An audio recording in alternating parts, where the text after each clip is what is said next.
So, well, tonight's obviously significant for me. It's also so significant for our community because of the two amazing people we are honoring. I love saying that too.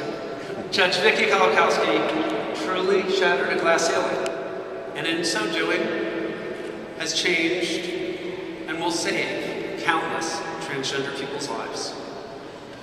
And tonight's recipient of the Del Martin and Phyllis Lyon Marriage Equality Award, Attorney General Kamala Harris, has refused to defend Prop 8 in court, giving us a much more likelihood that we will prevail and win marriage back even sooner.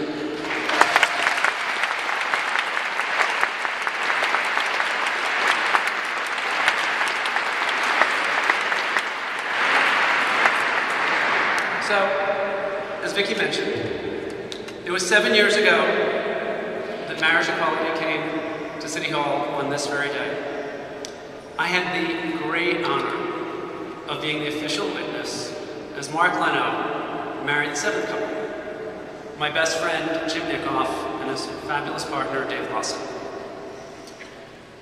Jim was the person who I started doing political work in the gay community back in 1980s. In high school, no doubt. And for those who don't know Jim, I want to share his story. Jim came out in junior high at the age of 14. Now that's something not unheard of today, but in the 1970s, it was really rare and really courageous. Jim's picture soon found its way to the cover of the East Lansing Times. He was part of a conga line dancing for gay rights. And, of course, the result. He endured the most awful bullying. And at 15, was kicked out of his house. Rejected, seeing no hope, Jim attempted suicide. Unfortunately, he failed. He went on to put himself through high school and through college, and quickly moved here to gay Mecca, LGBT Mecca. He dedicated his time to giving back.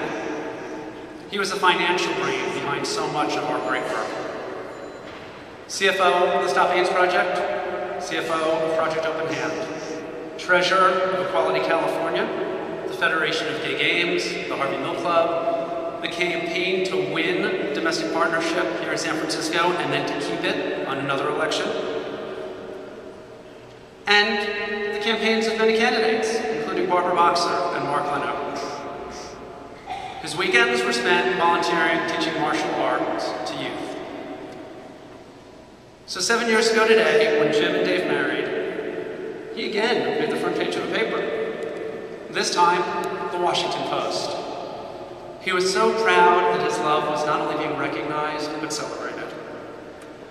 Yet despite finding love, an amazing community, and lots of support, he struggled every day with the pain from those wounds that didn't heal, from rejection as a youth. 3 years ago, in what is truly the darkest day of my life, he called me to say goodbye and committed suicide. Now, tragically, Jim's story is not an anomaly. And there is nothing more important that each of us can do than to make the world full of love and support and equality for LGBT youth. I felt Jim with me as we worked hand in hand with the amazing author of the bill Kay talked about, Mark Leno, for over 2 years. And thanks to Mark's brilliance and tenacity, that bill passed after 2 years, was signed into law, and went into effect on January 1st. And I know that little Jimmy Nickhoff's life would be different if he had access to a mental health professional. But I know how proud he would be of all of us for making that happen. And we should all be proud of what we have all achieved. This year, Equality California is sponsoring 2 groundbreaking bills to protect LGBT youth. The first is a comprehensive anti-bullying bill by Assemblymember Tom Amiano.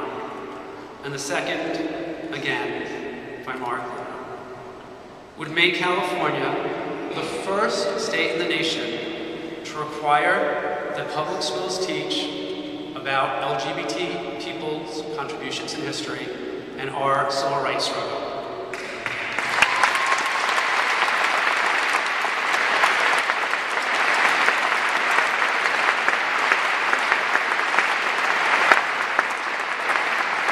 And think about it. Can you imagine growing up and learning in school about Harvey Milk, Jim Hormel, Phyllis, and Dell? That is how we're going to change the world.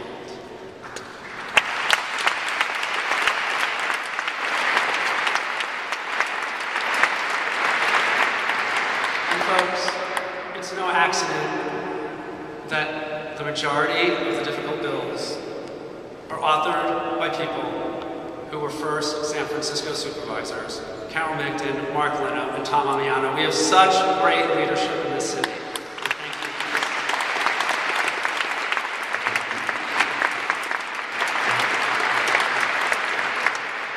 So with your continued support, your activism, your responding to all those emails to the governor, with the amazing board and staff of this organization, and with our truly terrific elected officials, there's no doubt that we will achieve our mission: equality and full acceptance. And I so look forward to being here celebrating with each of you in this room year to year, and next year getting to sit here and not have to speak. Thank you all so much.